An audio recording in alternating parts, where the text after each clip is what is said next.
Hello, welcome to the Main Cave.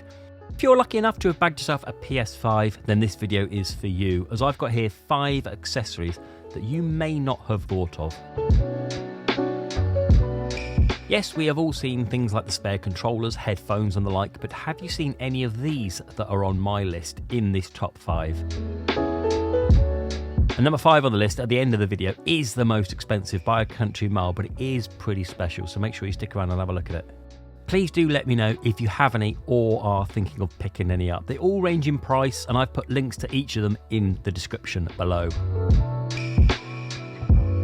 So this is the Main Cave and we put out a video every week on gaming, tech and all things cool, lovingly filmed in 4K, so please do think about subscribing so you can keep up to date. I'd really appreciate it. So let's crack on with the first one on the list, and it's this. It's a Dualsense charger. It looks like the official one, it works like the official one, but it has one very distinct advantage. Simply put, it has LEDs on the front, making it a doddle to tell if your controller is charging or not. This may seem like a small thing, but practically it's huge. The official charger works the same, but it's very tricky to see at a glance if and when the Dualsense is charging or charged. There is no problem with this one. Big red and blue lights on the front that change according to charge status. It's a very well built piece of kit and it comes from a company called Oivo who do sell a lot on Amazon. I've bought numerous items from Oivo in the past, so this I know will last me. The charger will fast charge your Dualsense in only 2 hours. It has an on-off switch to the rear and it uses USB-C to charge. A benefit of this one over, say, some other chargers on the market is that it uses the bottom charging method, which means you can simply lay it on and it uses the underside ports of the Dualsense to charge. Some chargers use the USB-C on the top of the Dualsense, which means you either need to stick it in or you need to use a special dongle for it to work. This way is far more convenient. This also works whatever orientation your PS5 is in, as it stands on the side of your desk where you need to be. This charger from Oivo is also a fair bit cheaper than the official one, which is always a bonus. I've been using this charger for over a year and it's been flawless, well worth a look. Next up, it's something for the horizontal players amongst us, and that is a stand. I don't know if you're like me, but I find the enclosed stand, it's okay at best when the PS5 is laying down using the included stand. Vertically, the included stand is ace, it works well, it's screwed on the bottom, but turning it over and using it on the other way is a different story. You may not have had the issue I've had, but it just didn't hold in place. One small push of the PS5 and it would send it slipping over the desk.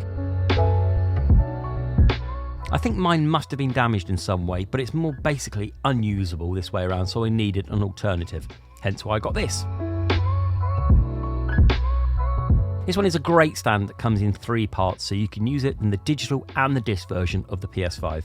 What you do is simply click them to the side and it keeps the PS5 level without any slipping off.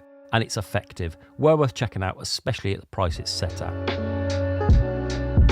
It has padding on the inside and rubber feet and prevent it slipping. It does a very good job of keeping your PS5 level without affecting airflow or anything in or around the PS5. Number 3 on the list is this. Yes, it is exactly what it looks like. It's a keyboard for your PS5 Dualsense. Your options for typing on the PS5 are threefold. 1, using the on-screen keyboard and selecting each key, but this is time consuming. Or 2, the floaty keyboard using the gyro. It's quicker, but it still takes time. Or 3, a plug-in or Bluetooth keyboard, but that can get in the way as you need to store it somewhere or keep it nearby, which can get in the way if needed regularly. If you do any sort of typing on the PS5, then this thing is an underrated genius. To get it working, it's easy as turning it on and connecting it via Bluetooth to your PS5. Once it's connected, you can turn it on and off using the switch, and it charges up using USB Type-C. I can count how many times it's actually needed charging on one hand, and I've been using this for weeks.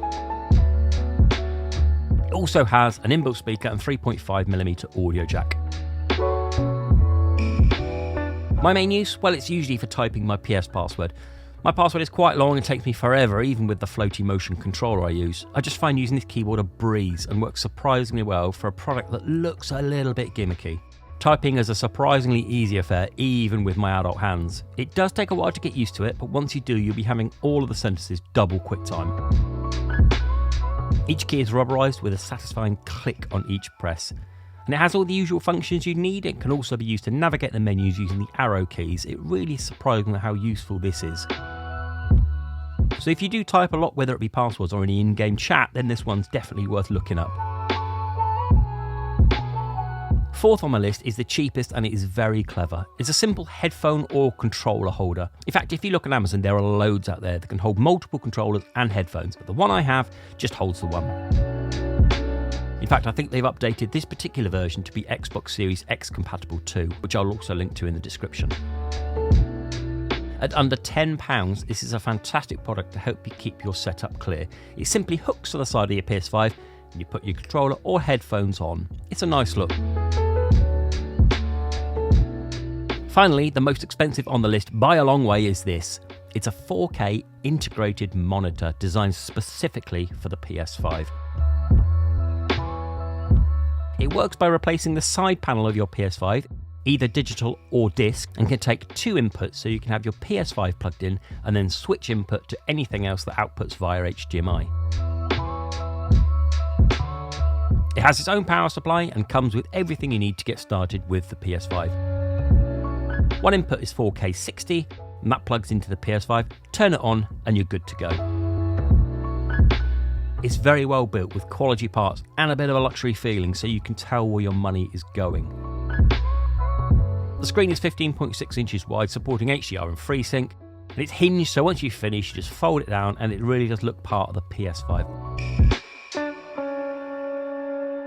And also, it does only work horizontally.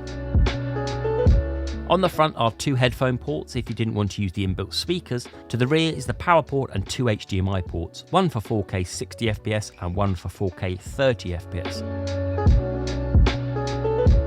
So every time you use this, I plug the PS5 into the 4K 60, and everything else I want to use to connect that goes into the 4K 30.